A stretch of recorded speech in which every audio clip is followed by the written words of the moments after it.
A genealogia bíblica e rabínicas completa no final desse vídeo. Palácio de Dário, o rei da Pérsia.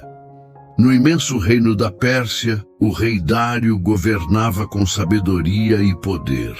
Seu império se estendia por muitas terras e povos. Para administrar tudo, Dário escolheu 120 governadores e, acima deles, 3 príncipes que cuidavam de todo o reino. Entre esses 3, havia um homem diferente. Um homem cujo coração era puro e cuja fé era inabalável. Seu nome era Daniel, um servo do Deus vivo. Mesmo sendo estrangeiro vindo de Judá, Daniel se destacou tanto por sua honestidade, inteligência e humildade que o rei pensava em colocá-lo como o maior de todos os governantes, acima dos demais, à inveja dos outros príncipes. Mas os outros príncipes e governadores ficaram cheios de inveja. Eles não suportavam ver um homem de outra nação sendo honrado acima deles. Então, começaram a procurar uma falha em Daniel, algo que pudessem usar contra ele. Vasculharam seus registros, suas decisões, seus comportamentos, mas nada encontraram. Daniel era íntegro, até que um deles disse: "Se quisermos acusar Daniel, só encontraremos algo contra ele em sua lei e na sua fé em Deus." E ali nasceu um plano maligno, a armadilha contra Daniel. Os governadores foram até o rei Dário e disseram com fingida lealdade: "Ó rei, vive para sempre." Todos os príncipes e governadores concordaram em fazer um decreto. Durante 30 dias, ninguém poderá orar a nenhum deus ou homem, senão a ti, ó rei. E quem desobedecer será lançado na cova dos leões. O rei, lisonjeado, não percebeu a armadilha. Assinou o decreto. E pela lei dos medos e persas, nenhum decreto do rei podia ser revogado. Daniel ora a Deus. Quando Daniel soube que o decreto estava assinado, ele não se escondeu. Foi para sua casa, subiu ao quarto onde as janelas se abriam para Jerusalém e, como sempre fazia, ajoelhou-se e orou a Deus, agradecendo e pedindo forças. 3 vezes ao dia, Daniel orava, sem medo, e os inimigos o observaram em silêncio. Eles o flagraram orando e logo correram ao rei. "Ó rei Dário, sabes que Daniel desobedeceu ao teu decreto. Ele continua orando ao Deus dele." A tristeza do rei. Ao ouvir isso, o rei ficou profundamente angustiado. Dário amava Daniel e tentou de todas as formas salvá-lo. Passou o dia todo buscando uma maneira de revogar a sentença, mas a lei não podia ser mudada. Então, ao pôr do sol, ele teve que ordenar: "Lancem Daniel na cova dos leões." Antes de ser levado, o rei disse com voz triste: "O teu Deus, a quem tu serves continuamente, ele te livrará." À noite na cova dos leões. A pesada pedra foi colocada sobre a entrada da cova e selada com o selo do rei. Dentro da caverna escura, os rugidos dos leões ecoavam. Mas Daniel não estava sozinho. Enquanto o rei passava a noite em jejum e insônia, Daniel ajoelhava-se na escuridão e o anjo do Senhor estava ao seu lado. O anjo fechou a boca dos leões. Os animais ferozes se deitaram mansos, como cordeiros aos pés do servo de Deus. Daniel orava em paz, e nenhuma garra o tocou. O amanhecer do milagre. Ao nascer do dia, o rei Dário correu até a cova. Com voz aflita gritou: Daniel, servo do Deus vivo, teria o teu Deus, a quem serves continuamente, te livrado dos leões? E da cova veio uma voz firme e serena: Ó rei, vive para sempre. O meu Deus enviou o seu anjo e fechou a boca dos leões. Eles não me fizeram mal, porque diante dele fui achado inocente. O rei chorou de alegria. Mandou tirar Daniel imediatamente, e nenhum arranhão foi encontrado nele, porque confiou em Deus, a justiça divina. Então, o rei mandou que os homens que haviam acusado Daniel fossem lançados na cova, eles, suas famílias e seus cúmplices. E antes que tocassem o chão, os leões os dominaram. Dário compreendeu que o Deus de Daniel era o verdadeiro Deus.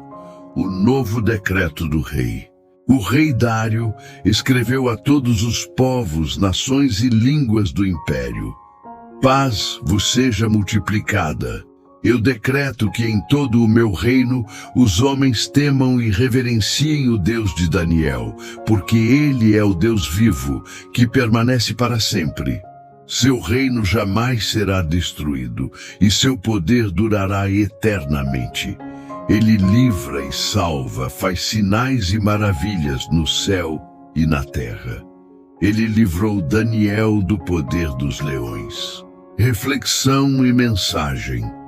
Daniel continuou prosperando no reino da Pérsia e servindo com sabedoria e fé. E sua história atravessou os séculos como exemplo de confiança e coragem. Porque quando o mundo inteiro se ajoelha diante dos reis da terra, Daniel se ajoelha apenas diante do Rei do céu. E o Deus que livrou Daniel da cova dos leões, ainda hoje é o mesmo Deus que livra, protege e honra aqueles que nele confiam. A fé que enfrenta os leões é a mesma que move o coração de Deus. Genealogia e origem de Daniel. Nome: Daniel, Daniel, Daniel em hebraico. Significado: Deus é meu juiz. Origem e família. A Bíblia não dá o nome exato dos pais de Daniel, mas indica que ele era de família nobre de Judá, provavelmente descendente da linhagem real de Davi. Daniel 1:3 diz que Nabucodonosor ordenou trazer jovens dos filhos de Israel, da linhagem real e dos nobres. E Daniel estava entre eles. Ou seja, ele veio de uma família de príncipes de Jerusalém, educado, instruído e temente a Deus. Alguns textos rabínicos antigos sugerem que Daniel era descendente direto de Ezequias, rei de Judá, o mesmo antepassado de muitos dos exilados de elite levados à Babilônia. Se essa tradição for correta, Daniel pertenceria à linhagem real davídica, o que explica seu destaque mesmo em terra estrangeira, época e contexto histórico. Daniel nasceu por volta de 620 a.C., em Jerusalém, durante os últimos anos do reino de Judá. Quando Nabucodonosor conquistou Jerusalém, por volta de 605 a.C., Daniel foi levado cativo para a Babilônia ainda adolescente, com cerca de 15 a 17 anos. Serviu por décadas sob 4 reis: Nabucodonosor, Babilônia, Belsazar, último rei babilônico, Dário, o Medo-Ciro, o persa. Daniel viveu o bastante para ver a queda de Babilônia e o início do Império Persa, mais de 70 anos de serviço fiel. Companheiros de fé. Daniel não estava sozinho. Foi levado com outros jovens hebreus fiéis, conhecidos como Hananias, Sadraque, Misael, Mesaque, Azarias, Abed-nego. Eles aparecem juntos nos primeiros capítulos do livro, firmes na fé, recusando adorar o ídolo de ouro e sendo salvos da fornalha ardente. Vida espiritual e legado. Daniel foi profeta, estadista e homem de oração. Teve visões apocalípticas, capítulos 7 a 12 de Daniel, que até hoje inspiram estudos sobre o fim dos tempos. Mesmo entre reis pagãos, manteve-se puro, orando 3 vezes ao dia e vivendo com sabedoria. Seu nome aparece também citado por Ezequiel como exemplo de justiça ao lado de Noé e Jó. Ezequiel 14:14. Morte e sepultura. A tradição judaica e cristã primitiva diz que Daniel morreu já idoso na Babilônia ou em Susa, atual Irã, sob o reinado de Ciro, o persa. Alguns textos antigos afirmam que seu túmulo ainda é venerado em Susa e é considerado santo tanto por judeus quanto por muçulmanos até hoje. Genealogia aceita nas fontes rabínicas. Essa é a genealogia tradicionalmente aceita nas fontes rabínicas, embora não haja registro direto dos pais. Linha resumida, genealogia simbólica. Davi, Ezequias, rei de Judá, descendência real. Daniel, filho de Judá, Ezequias. Espero que tenham gostado do vídeo.